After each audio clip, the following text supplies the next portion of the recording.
They say in Russia, when you think things have gotten so bad they could not possibly get worse, usually they do. So, what we see happening right now in the Russian army would be an excellent case study of that.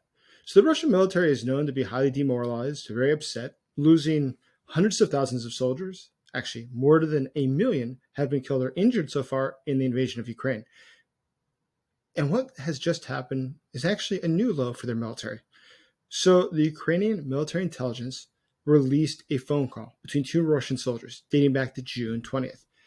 And in that call, the shocked soldiers reporting that two other soldiers had engaged in cannibalism, with one of those two soldiers being the one who was consumed. So in the call that sounds frantic and scared, the soldier says that the one, Brelok, had killed the other, Foma. And during the course of 2 weeks, he had consumed Foma's flesh. And after having consumed him, he just continued with his life. Now, the call does not make clear exactly why this occurred. Was this simple mental derangement or starvation? What was the scene? How did this happen? It is not made clear. But this sort of brutality isn't unknown in the Russian military. Cannibalism is unusual, however. Historically, that has happened before. The last time was probably the siege of Leningrad back during the Second World War. But this is today. But these sorts of killing their own soldiers is much more common.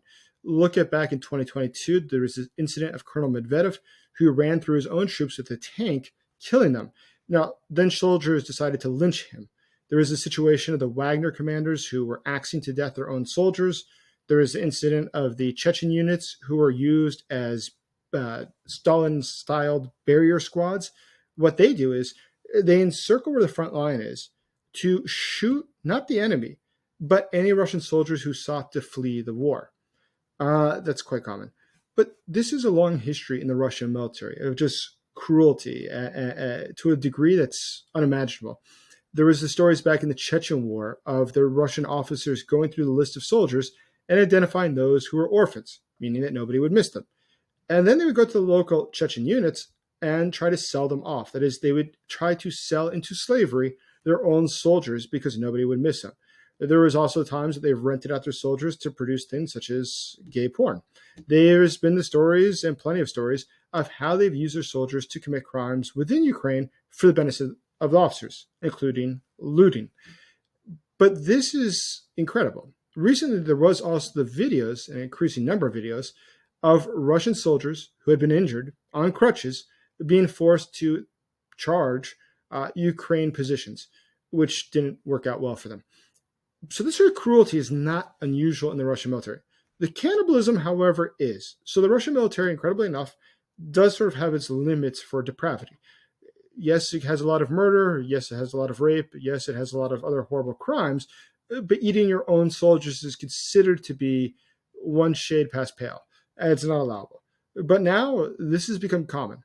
So when you look at the forced assaults, the executions, the coercion that occurs in the Russian military, you understand that the Russian military probably has a morale that's in the negative. It's in the deficit. Nobody wants to be in the Russian military. It does not work out well for you. It's a very bad place to be. And in fact, when you look at why people join the Russian military, there's different motivations, of course. The top reason is simply they needed cash. It's not known to attract the best and the brightest. Keep in mind, they've been known to have their Z squads, which are the units of soldiers made from prisoners. That is, they went to the prisons and asked people if they like to get free. If they wanted to get free, they would get out of prison, go fight in the war, and after 6 months be set free into society again. And that's not worked out well either, because there's been no surprise. When you free a bunch of thieves, rapists, and murderers back into society, they tend to go back to being thieves, rapists, and murderers. So it's been quite gruesome. Now, that's not the only thing that's going bad for Russia. That's very bad, and it's pretty horrific. But there's a lot going wrong for Russia right now. So just look at what's going on, for instance, in the case of Iran. Iran was one of Putin's few allies left in this world.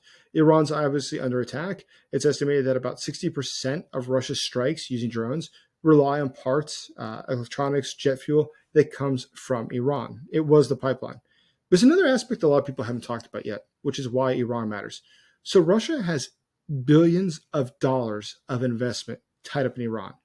It was helping to build infrastructure. It was helping to build electrical networks. And now it's gone.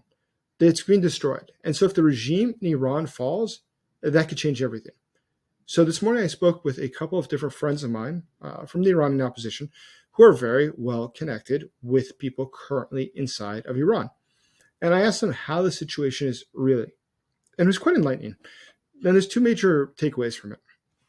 One is that the population blames the current assault on Iran as being due to the mullahs, due to the fact that their leadership of the country drove the country into this ditch, that they made this happen.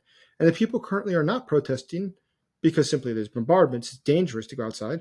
But they said that once this lifts, if you look at what people are saying in Telegram, if you talk to these opposition people's friends, apparently, they're all saying that they expect they will start to seriously work against the government as soon as the bombardment stops. And there's been a big push for that in recent days. So that's actually interesting.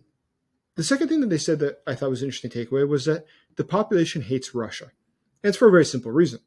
They all know that Russia is directly supporting their government. Russia is working against a free Iran and working in favor of the current dictatorship. And that's probably not going to be healthy for Russia going ahead. That means billions of dollars of lost investment and the loss of one of its few allies should there be regime change in Iran, which could happen very quickly. But going ahead, that's not the first time that Russia recently has had loans or debts or assistance that's given work out badly. Remember, they sunk about $20 billion into Syria, and that's money that they'll never be getting back. The Assad regime is no more. So what's interesting about that is, as a whole, the Middle East is burning. And it means that Putin's two biggest regional investments are burning up with it. This is something that Russia is not going to be able to recover from in the near term. And what's interesting about that is that the Russians, when you look at their reply, they really don't know what to do. So Dmitry Medvedev has said that there's a number of countries willing to supply Iran with nuclear warheads, but that's just a joke. There's no country that's going to give Iran nuclear warheads. What do they have to gain from that? Nobody does something for moralistic purposes in international relations, even if they are sympathetic to the government of Iran. They would do it out of self-interest, but there is no self-interest in doing that. So if Iran collapses, Russia's drone war is going to really face troubles. The Russian economy is going to face troubles. And overall, when we look ahead for what this means for Russia in the long term, it means it has almost no more other countries on which it can rely for highly technical assistance. Yes, it does get missiles from North Korea. And yes, it does get other assistance from North Korea, like munitions. However, the North Korean engineers are not at the same level as the engineers from Iran. They're simply not able to produce the same sort of thing. So what this means as a whole is that Russia is going to be in a challenging position if it does not have Iran. But then it gets worse for Russia. So if we look at the statements that were made during the St. Petersburg Economic Forum, they were fascinating. And as we discussed yesterday, Vladimir Putin's statements were quite interesting. As what he said was that Russia needed essentially a barrier with Ukraine, that he was worried about the fact that Ukraine could incur into Russian territory, which is sort of interesting because if he's already trying to figure out how to freeze the conflict or where they would have these areas that would protect Russia, it means the fact that he's given up on his objective of taking Kyiv. Because why would you currently be trying to build these areas if you knew that, no, Kyiv's our next stop? He understands very well it's not the next stop. And what people said at this economic conference, which is a propaganda event, were fascinating. So if you look at Elvira Nabiullina, she's the governor of the central bank. She's unfortunately a very smart banker, a very smart woman. She has been able to help the Russian economy a lot. And she said in her public remarks that the Russian economy was able to keep going for a period of time because they had certain resources. But at this point, she said, quote, resources have been truly exhausted. She said that it's simply not. And what's more incredible is that the BBC had an excellent article about all this. The BBC piece on this said that people, quote, were very nervous at the event, that they were looking around and saying, what are we going to do next? We have no real solutions. In fact, the Economy Minister Reshetnikov, he said that we're on the verge of a recession. The fact that they're admitting that publicly and no longer trying to hide it says a lot. The fact is that the Russian economy is a disaster. As we've discussed before, they say the inflation rate's near 10%. However, Western economists have predicted that it's closer to 27%. Interest rates are currently at 20%. Foreign investment is down 80% since 2022.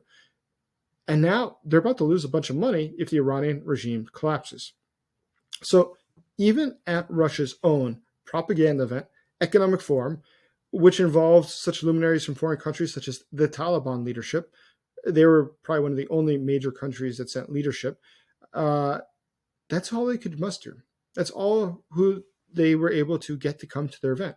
Everybody understands that the Russian economy is destroyed. And, Putin tried to joke about it. He said that the rumors of the Russian economy's death are greatly exaggerated. But there was nobody looking around joking. All of the economists who came from the Russian government expressed that the situation was very, very bad. And I think that's going to be, as I've argued many times, one of the leading reasons that Russia will get out of this war. Not for ideological reasons, but because they simply cannot afford to continue fighting. And Vladimir Putin has reason to be nervous, because it's more than just the fact that there's cannibalism within the Russian military. It's more than the fact that Iran is being destroyed. But if he just looks over at his closest friend, Belarus, there's legitimate reason to be concerned. So U.S. General Keith Kellogg, who's Trump's envoy to the region, visited Minsk, as you know. And in that meeting that lasted for several hours, it was quite long, they agreed to release a number of political prisoners. And in fact, they sent over immediately those prisoners to Lithuania, to freedom. That's fascinating. What was promised then? Why would Minsk be so keen to have this first senior U.S. official to visit in years and to release these political prisoners who they've had for so many years? Well, the Russian news was not happy about this. The Russian news started to worry. Is this defection? Or is he hedging his bets? Is he really all in with us? Is Lukashenko going to betray us? What's going to happen next? And the reality is, nobody's really sure what's going to happen next. But at this point, Vladimir Putin has a lot of reasons to be concerned because his global allies, including Belarus, are now in question. Domestically, the economy is a mess, and everybody knows it. And then the war, his soldiers are eating each other. And even for a Russian population, this is truly shocking. So looking ahead, there's a lot going on in Russia. And that's all good because what's going on is not good for Russia. Thank you for listening today. Please like this video and please subscribe. Thank you, as always, for supporting Ukraine.